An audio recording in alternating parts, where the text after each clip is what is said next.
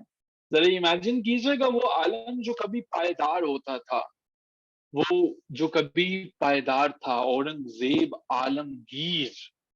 سو عالمگیر جو یونیورسل تھا کہ میں نے پوری دنیا کو فتح کرنا ہے، اور جس میں جہانگیر. سو مولانا الطاف حسین نہالی لکھتے ہیں نا کہ کیا ہو گئے گٹا سر پہ اتبار کی چھا رہی ہے، نحوست پسو پیش منلا رہی ہے، چپو راز سے یہ صدا آ رہی ہے کہ کل کون تھے آج کیا ہو گئے تم، ابھی جاگتے تھے ابھی سو گئے تم. سو لگتا نہیں ہے دل میرا اجرے دیار میں، اس کی بنی ہے عالم ناپائیدار میں. یہ ناپائیداری ایک دن میں نہیں آ سکی. ان حسرتوں سے کہہ دو کہیں اور جا بسیں، اتنی جگہ کہاں ہے دل داغدار میں. کانٹوں کو مت نکال چمن سے و باغباں، یہ بھی گلوں کے ساتھ پلے ہیں بہار میں. سو کانٹوں کو مت نکال چمن سے و باغباں کہ یہ جو اب تکلیفیں ہیں ہماری یہ ریموو نہیں کیجیے. یہ مغلیہ سلطنت میں یہ بھی گلوں کے ساتھ پلے ہیں بہار میں.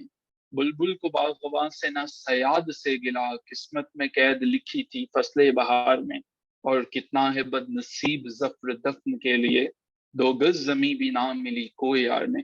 سو یہ ساری کی ساری چیزیں یہ سٹوری ہے، یہ جو اس کا ڈاؤن فال ہوتا ہے اس کا. سو اورنگزیب عالمگیر کے بعد وار آف سکسیشن ہوتی ہے. اس کے 4 بیٹے ہوتے ہیں. ان 4 بیٹوں میں شاہ عالم تھا جو کہ بہادر شاہ کے ٹائٹل کے ساتھ جو ہے وہ پہلے آ جاتا ہے. سو شاہ عالم جس کا ٹائٹل جو ہے وہ بہادر شاہ تھا، اور بہادر شاہ کے ٹائٹل سے جو ہے وہ یہ تخت پہ آ جاتا ہے. بہادر شاہ صرف نام کا بہادر تھا. ویسے ہی جیسے نیسلے کے دودھ میں جو ہے وہ نام کا دودھ ہوتا ہے، یا ویسے ہی جیسے ہمارے ہاں پاکستان کے اندر مختلف پاور کینڈیز کے اندر جو ہے وہ نام کی پاور ہوتی ہے، ویسے ہی بہادر شاہ بھی نام کا بہادر تھا. بہادر شاہ کا دور حکومت ایک بہادری کے ساتھ جو ہے وہ 1707 میں شروع ہوا، 1712 میں ختم ہوا. بہادر شاہ ایک چھوٹی سی ریوولٹ کو کنٹرول نہیں کر پایا، بغاوت کو کنٹرول نہیں کر پایا، اور وہ بغاوت وہی بغاوت تھی جو کہ 1712 میں سکھوں کی طرف سے کی گئی، اس کی جان بھی لے گئی. بہادر شاہ ایک ایسا پرسن تھا جس میں کہنے کو سب کچھ تھا لیکن ہیڈ نہیں تھا. اس کو ہیڈ لیس کنگ کہا جاتا ہے، ایک ایسا بادشاہ کہا جاتا ہے اورنگزیب کے بعد آنے والا کہ جس میں عقل نام کی کوئی برے تھے، یا اتنی بری تربیت کر کے گیا تھا کہ اس کے بچے جو ہیں وہ اچانک سے ساری کی ساری چیزیں خراب ہوتی چلے گئی. دیکھیے ان تمام چیزوں کو دیکھنے کے لیے ہمیں پیچھے جانا پڑے گا. سو 1649 میں نے آپ کو بتایا ایک پرنسس جو ہیں وہ پیدا ہوتی ہیں، ان کا نام میں نے بتایا تھا. بتا سکتے ہیں وہ نام کیا تھا جو میں نے بتایا تھا؟ پرنسس زیب النساء. بہادر شاہ جو ہے 1643 میں پیدا ہوتے ہیں انڈیا میں، اور یہ دفن لاہور میں ہے. بہادر شاہ جو ہے ان کا نام جو ہے ان کا بیسیکلی جو ہے جو کام تھا وہ یہ تھا کہ یہ تربیت کی طرف جو ہے وہ چلے جاتے یا کچھ ایسی چیزوں کو دیکھتے، لیکن انہوں نے اس طرف بالکل بھی توجہ نہیں دی. اپنی زندگی میں ایسے کاموں میں مصروف رہے کہ جن سے کوئی فائدہ نہیں ہوتا تھا، اور ہیڈ لیس کنگ کے طور پر جانا جاتا ہے. لیکن جب ان کی موت ہو جاتی ہے تو اگلا کنگ جو ہے وہ ہمارے پاس آتے ہیں. بہادر شاہ کے 4 بیٹے ہوتے ہیں. تو یہ 4 کے 4 بیٹے جو ہیں وہ اسی طرح سے تخت و تاج کے لیے لڑنا شروع کر دیتے ہیں. وہی کہانی جو شاہجہاں نے کی تھی، وہی کہانی جو اورنگزیب نے کی تھی، اب کی دفعہ یہاں پہ بھی بہادر شاہ عرف شاہ عالم عرف بہادر شاہ جو ہے وہ اس کے 4 کے 4 بیٹے بھی آپس میں لڑنا شروع کر دیتے ہیں.